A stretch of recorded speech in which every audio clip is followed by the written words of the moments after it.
So up folks, I'm going to drop the last of the fundamental strength series video, which is going to cover the barbell bench press. So out of all the upper body movements, barbell bench press is going to be the one that you can sort of ego lift in a way, but the thing is, it's very easy to fall into the trap of wanting to just fucking bench heavy and, you know, not thinking about your form, not thinking about your technique. And it's a mistake that I often made when I was younger. I sacrificed form and technique to try and lift heavy weight that I really had no business lifting at all. So I'm going to cover a couple of things here to avoid that. One of the biggest things I often see, I've seen young fellas do it time and time again in gyms. And again, like I said, I made this same mistake myself. But whacking on too much weight and trying to do fucking quarter reps, fucking half reps, not even touching the chest, no full range of motion. And even if they do actually go full range of motion and try and touch their chest, a lot of times I've seen fellas get stuck. I've seen it too many times for it to be just a one-off thing. It's funny, it's not funny watching it actually if they really are trapped on the bar, but it happens too often. So I want anybody watching this to really come away with a few key takeaways. Again, like previous videos, breathing and bracing is imperative when it comes to the bench press. But another key thing is leg drive, and I'm going to cover leg drive and how you can use leg drive to really hit big numbers in the bench press with good technique as well. How you set up in the bench is massive as well, and I'll show you that.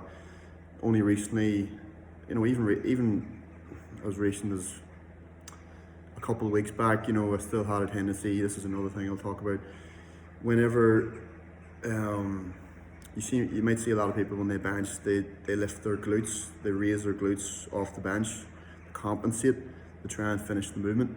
That was a mistake I also made myself, particularly when I was going for higher, heavier weights, shooting for PRs, where I could see my glutes shooting up, my hips rising, almost as if I'm trying to do a glute bridge. So I will show you, there's two ways you can go about that. There's two different stances you can adopt that can sort of get around that. There's a few other wee cues that I'll teach. But the bench press is a phenomenal upper body movement for developing the upper body from a hypertrophy standpoint. From a strength standpoint as well, you can't really beat it because, like I said, you know, unlike the overhead press, you can really hit serious numbers in the bench press and really hit serious weight as well, unlike the overhead press where you don't have the benefit of incorporating the chest as much whenever you're doing the overhead press, and leg drive as well. Unlike the bench press where you're in a much stronger position whenever you're lying on a flat bench. So just to start off, a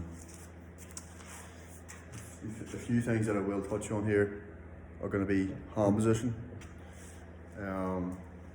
Again, how you set up your feet as well. Set up optimal leg drive whenever you're benching. And I will go into why you have to do this and why you don't want your glutes to be rising. You don't want your glutes to be rising because it actually increases your risk of injury, because whenever your glutes rise and you're trying to force that weight up and thrusting your glutes up, your back can hyperextend. And whenever your back is hyperextended, your spine is in a very vulnerable position, and that's how you can easily fuck your back up doing that. Moreover, the other thing is, from a hypertrophy standpoint, building muscle standpoint, you want to really feel the pectoral muscles contracting whenever you're benching. But if you're fucking just lifting too much, basically ego lifting, and you're just fucking trying to push it up and you're not really focusing on that mind-muscle connection, you know, I'm sure bodybuilders who are watching this will really like resonate with that. They know exactly what I'm talking about. That mind-muscle connection is very important. It's been proven by scientific studies to be a real phenomenon. So trying to imagine the pectoral muscles as we start off from the top, lowering the bar, which is the eccentric, really focusing on inhale, the pectorals really contracting hard, squeezing, and then on the concentric, pushing up nice and slow, and really focusing on keeping the scapula retracted and then pushing up, bringing the pectorals together and really focusing on that mind-muscle connection. If your goal is bodybuilding or just looking to improve the aesthetics of your chest, build muscle to your chest, really focus on that mind-muscle connection, be slow and controlled with the reps. That's what your go-to. If you're a powerlifter, obviously it's not as much as a concern for powerlifters, other strength athletes. But you still want to have good form. You still don't want your glutes to be rising because if you're powerlifting, obviously that wouldn't count as a rep in competition if your glutes rise in the bench. So it's just imperative that you keep your glutes on the bench at all times to ensure optimum form and to ensure you safely bench. So to get into it,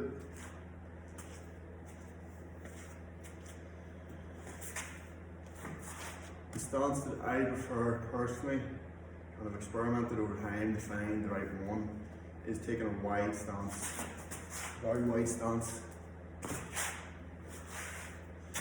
I'll even show you just so anybody watching can see the stance.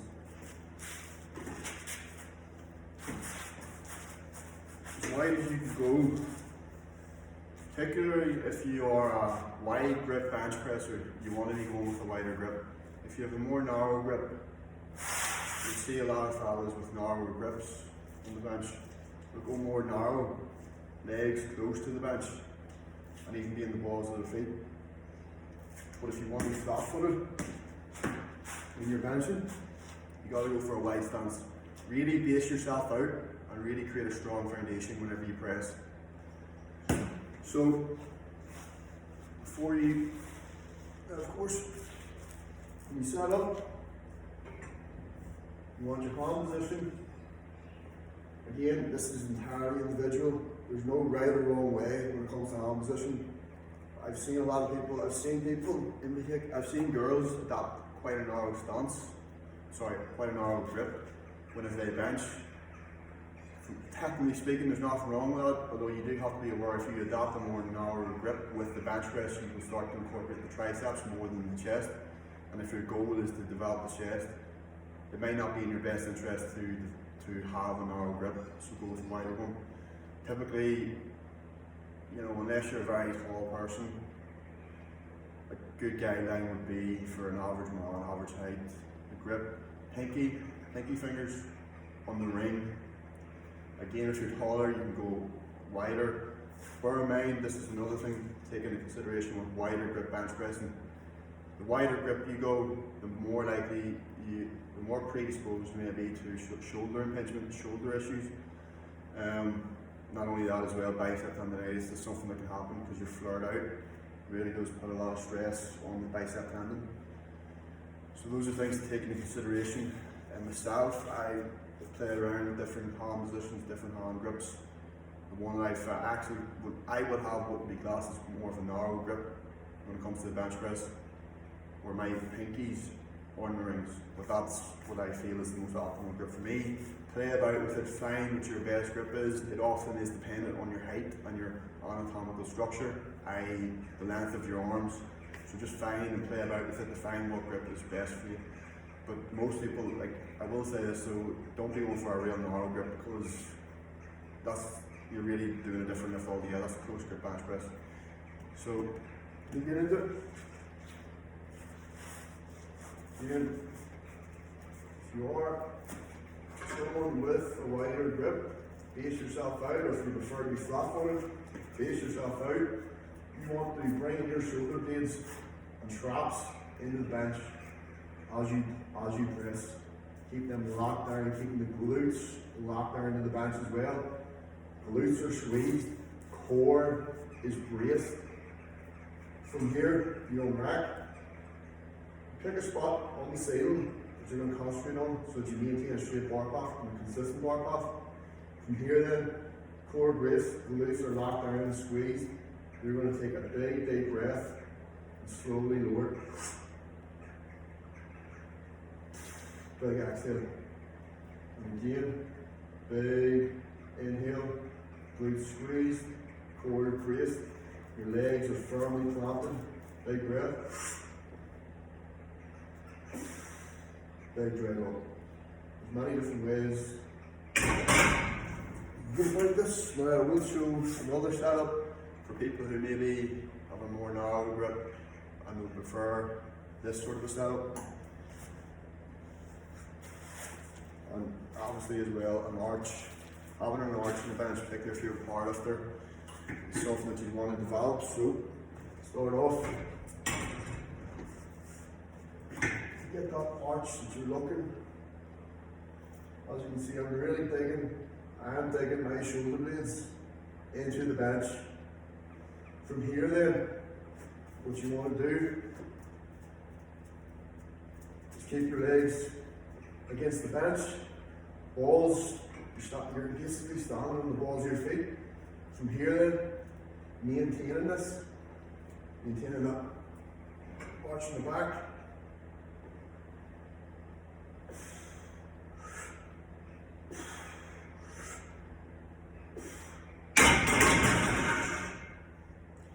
Again, it's entirely up to yourself what stance you want.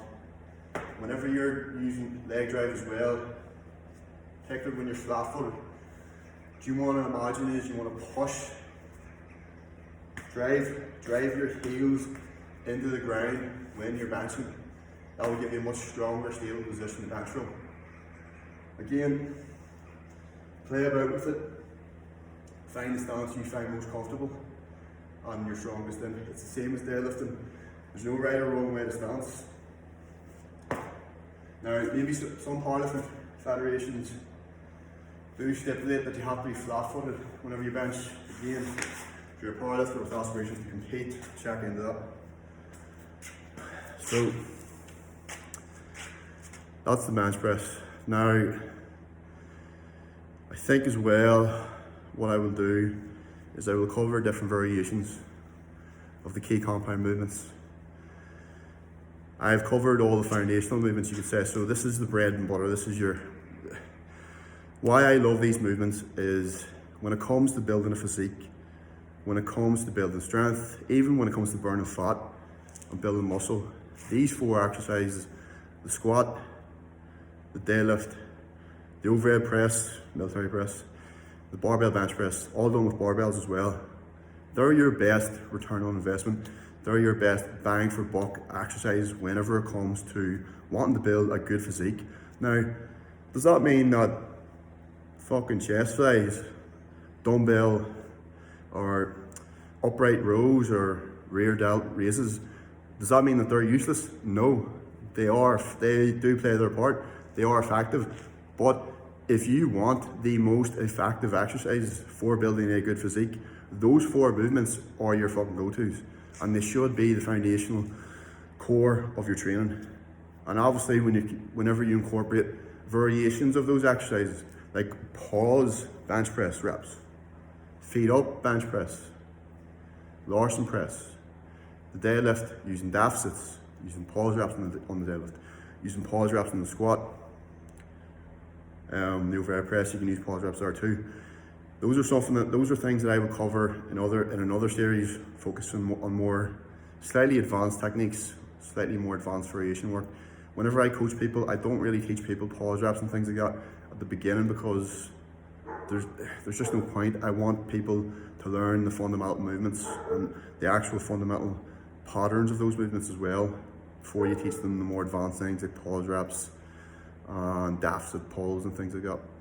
So I hope this foundational strength series has been informative and anybody watching is really taking any sort of value from it, even if you've done these movements before, if you've learned a thing or two just from any cues or pointers I've given. Happy days, that's my job accomplished. Thanks for watching, appreciate and love you all.